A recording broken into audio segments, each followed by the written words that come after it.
Okay, so oftentimes passion is that fine line in between desire and difficulty.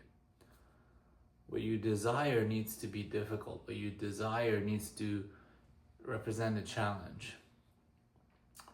And if it's too challenging, then you can easily quit because the desire just dies out. And if it's too easy, then the challenge disappears. And you also quit because it's just too simple. If you can have it at any time, then why would you spend any effort, any amount of time on it if you can come back to it in 10 years, 15 years? So passion is truly this parallel, this fine line in between the parallels of desire and challenge. That's where passion sits. And maybe in the journey of discovering the fine line of passion, maybe we need to allow ourselves to love ourselves, enough to go through enough experiences where we try something out and we fail. We try something out and we lose interest. We try something out and it's too difficult. Every single one of those journeys is going to feel like a hard stopping block that's just pulling you back, stopping you from moving forward. Every single one of them is a form of discouragement.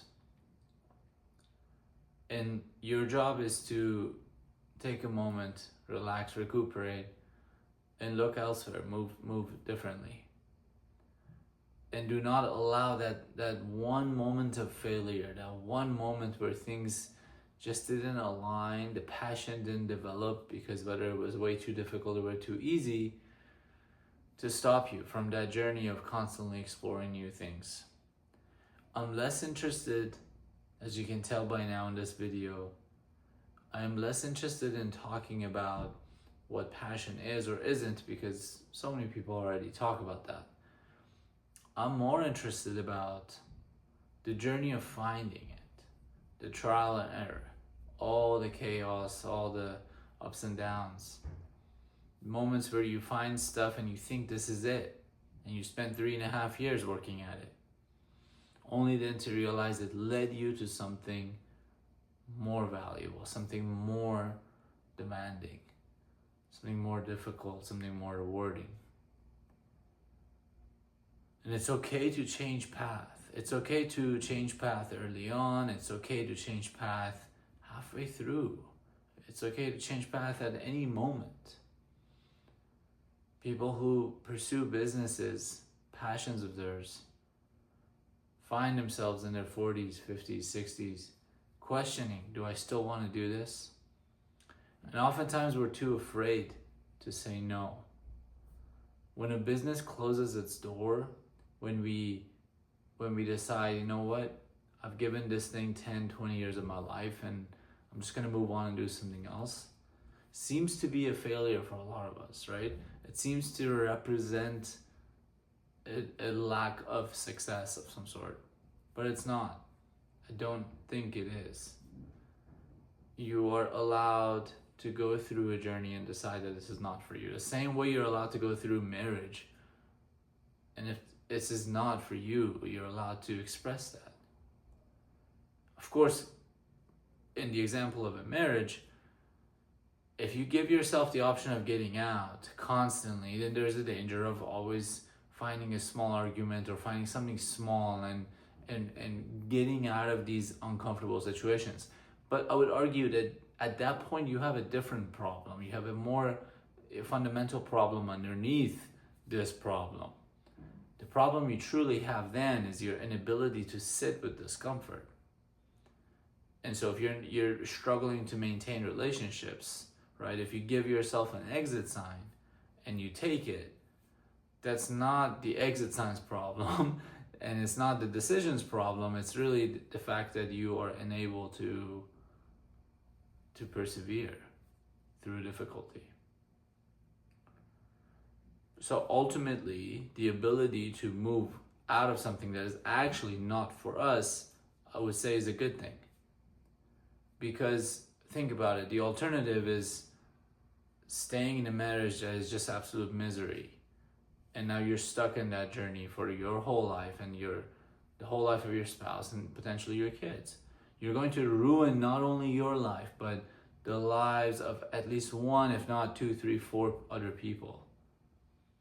That is pathetic, and the fact that it's impossible for us to do something about it makes it even more pathetic, right?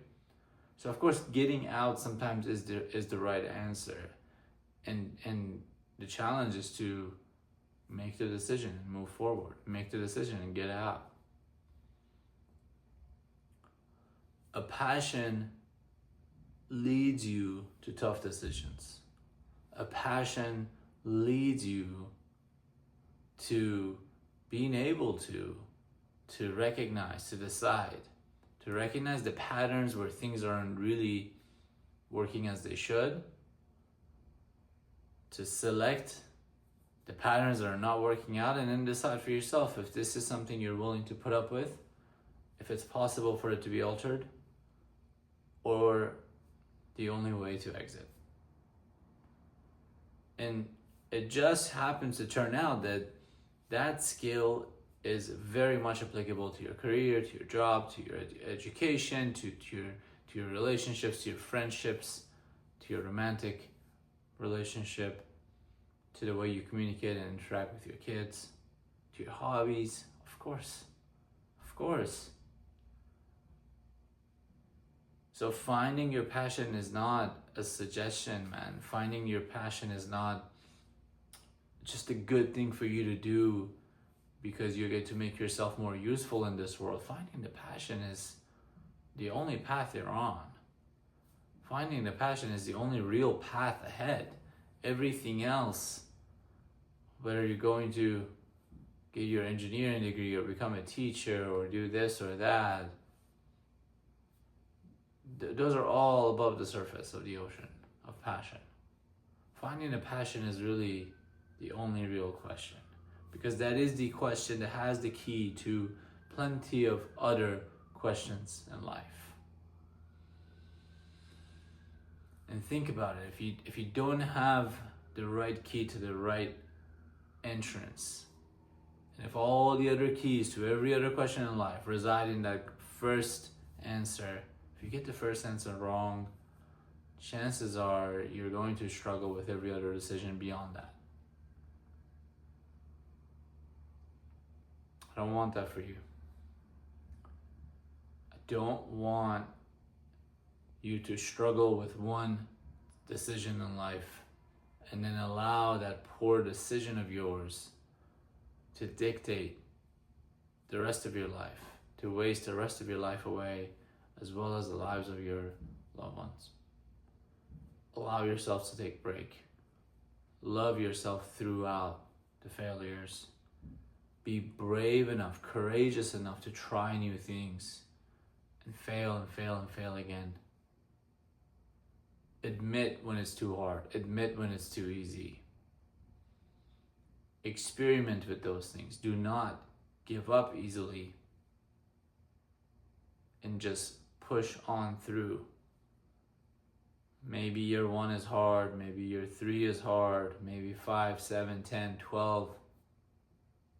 Eventually, the path of self-mastery will cultivate itself. Thank you.